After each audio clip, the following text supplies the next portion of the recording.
Hello, hi, lovely humans. This is Lada from Radiant Yin, and we just went through Spring Equinox a couple of days ago.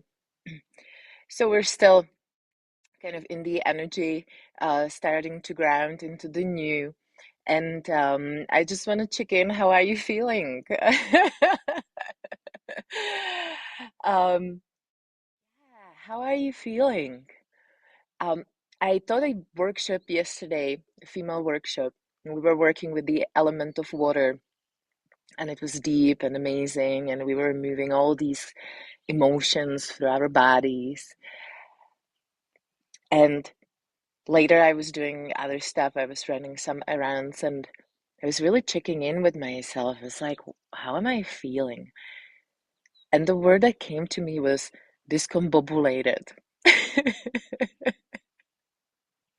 And believe me, I don't think I've ever used that word before. I didn't even know it was in my brain.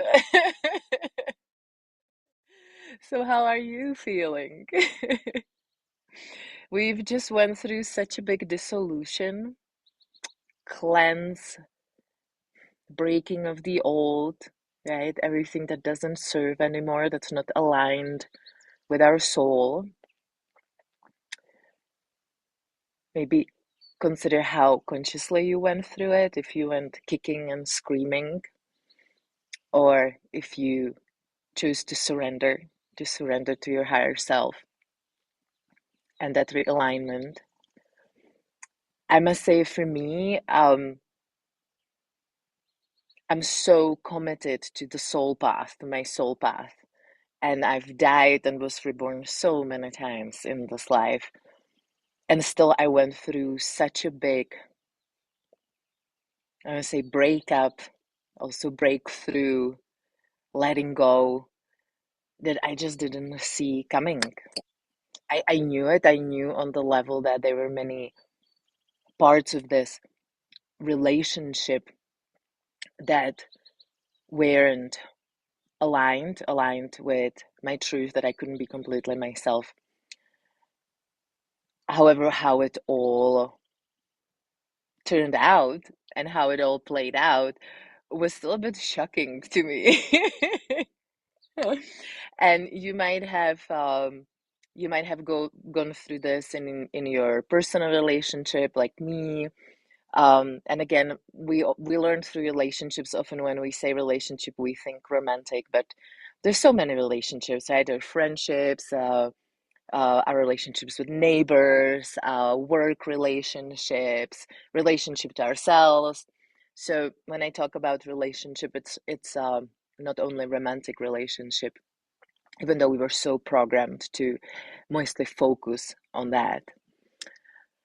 So where did it happen to you? Where did this big dissolution before Equinox happened in your life? And feel free to share. I would love to hear from you. And now we're in this new. And when I was meditating this morning, I saw a little seedling. Now, a little seedling that spent some time putting down the roots. So it's starting to have a root system, and now it's starting to show up above the ground. It's starting to show leaves. It's opening to the sun, but it's still a little seedling. It's not a big plant, right? And this is where some of the confusion can happen if you are more tuned into uh, the classic Gregorian calendar, when we were told that the new year starts in January, and you were trying to like run on that really high energy. This will be the time when you're like, I'm tired, I just want to take a nap. And if you allowed yourself to be more in sync with what I call a natural calendar, this is the time when you're starting to feel like, okay, I have more energy. I can be maybe more social. I can start putting more energy in long-term project. So just check in with yourself, check in where you at. We always learn something, right? We learn something about ourselves. And so as I've been meditating on this energy of, let's say, new astrological year, the new beginning, the energy of Pisces is just this whole dissolution of ego, and it's amazing, but also there can be spiritualizing of things. And now, boom, we're in Aries, right? I am. And maybe that's where the feeling of discombobulation comes for me, going through this like, I'm nothing, I'm everything, I'm part of everything and everyone. So like, what? Okay, so what do you want to create? What are you here to create? Who are you this year, today, this moment? Uh, it's been very interesting, but also a lot of realizations around things that have been happening and they were shown to me and I experienced. And now it's like I can filter them more through the I am. What does this mean for me? Where is the gift of the situation with actual boundaries, with the boundaries of I am? So it's an interesting time. And again, in a very, we can say, unhealthy yen driven society, we're so programmed to achieve. What's the next thing? What do I want to achieve? Um, and I will invite all of us, equinox and after the equinox, this is the time to plant seeds. I see that the energy always overlaps. This idea is like there's this one day, and if you don't do this one day, you're missing something. It's unfortunate, and I do see it kind of penetrating some of the astrology or even spiritual community. There's this kind of fear-driven push. You got to do it today, or you're gonna miss out. If you're seeing this right now, this is your time to do it. It doesn't matter what's the day in the calendar. Now you're ready to say hello to that energy, right? And this is the time to plant the seeds. And I'm gonna invite us to plant the seeds from our soul, from our heart. And with that connection and alignment with our body, when the body is actually aligned with the soul and the heart. And then it's a temple for the soul. It's not something to get rid of. It's not something to shame, to feel guilty about the desires of the body. Because it's so easy to spiritualize that. Right? So there are two extremes. There's one that it's very all about the body. What does my body want? What was I programmed to want? It's all about me, the lower ego, right? And then we can start spiritualizing, and that there is also a spiritual ego. It's not as much talked about, right? When it's still all about me, but now it all becomes spiritualized. So we don't really want to feel, process, let things land, be real, embrace endings and death and spectrum of emotion that was told us that it's somehow negative, and we're going to spiritualize, we're going to bypass. And the power really is in the balance, in connecting, right? The spiritual and the physical, and connecting it in the heart. And so I'm going to invite all of us, let's close our eyes together, and we're going to create this field of intention. So whenever you're watching this video, you're tapping into this field of grounded intention we're creating together. And I'm going to invite you to put one hand on your heart and one hand on your abdomen. And just connect to that sacral center, the sacred sexuality, right? And if it's disconnected from the heart and it's just the sex, just release, it's just what I want. But when we connect it to our heart, it becomes sacred expression. And then imagine You can even connect it up through the center of your head and align it with your upper centers, with your soul. And then our sexuality can become a loving expression of our divinity. And also, our soul is here to experience the physical, and part of it is pleasure. But not pleasure just for pleasure's sake, right? Where the pleasure can become something embodied with our hearts open, something based in trust and love.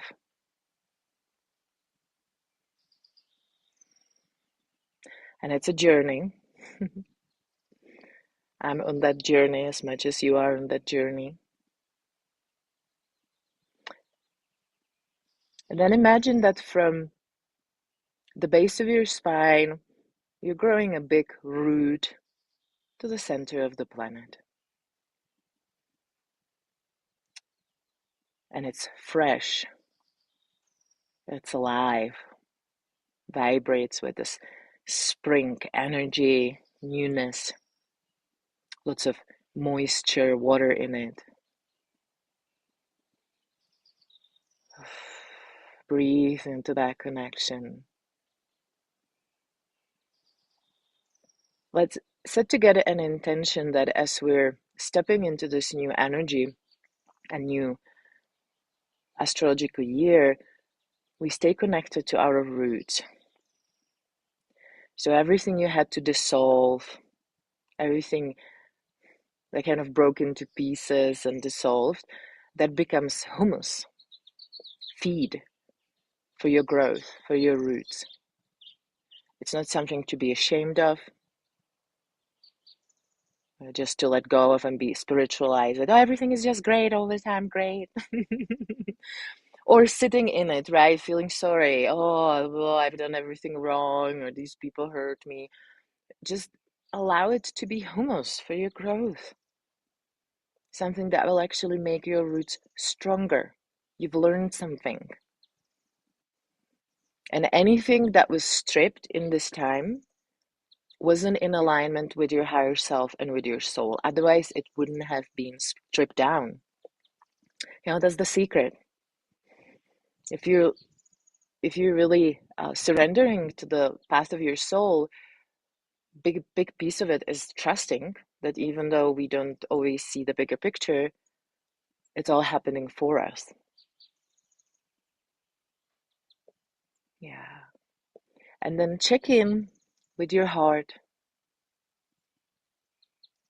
What does your heart long for?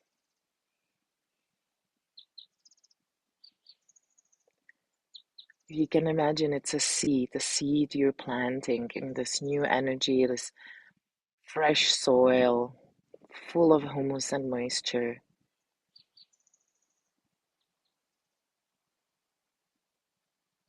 And just plant it. Imagine you're planting it.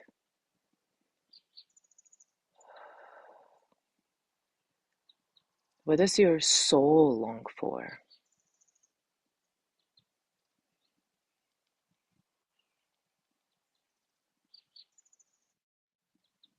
And turn it into a seed and plant it as well.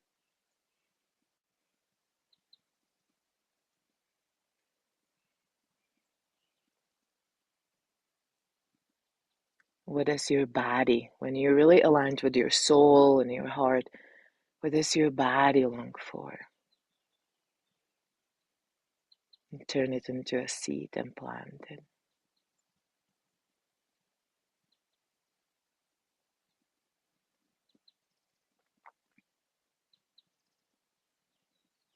And now imagine that all your energy is coming back to you from all the places and people from the past energetically year, all that dissolving, letting go.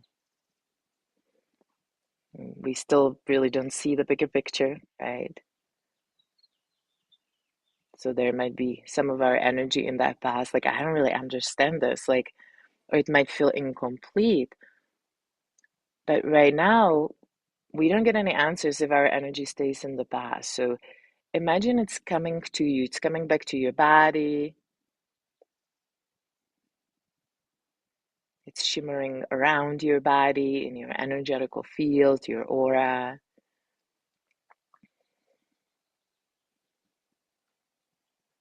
And just release down that grounding, that root.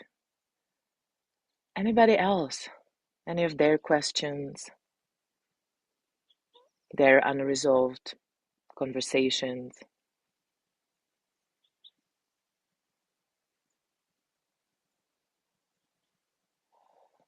And bring your energy even closer. Fill yourself in with your energy. You can see it as an egg, beautiful golden egg all around you, as big as your arms. If you spread your arms around you, that's a nice distance of your auric field. And it's in front of you, above you, behind you, also below you, right? As above, so below. We often forget about the below, that's the yin.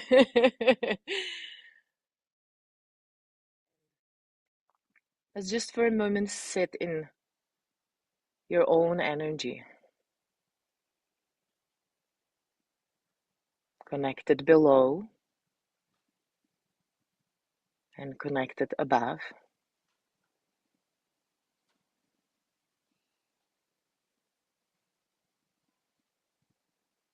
and allowing.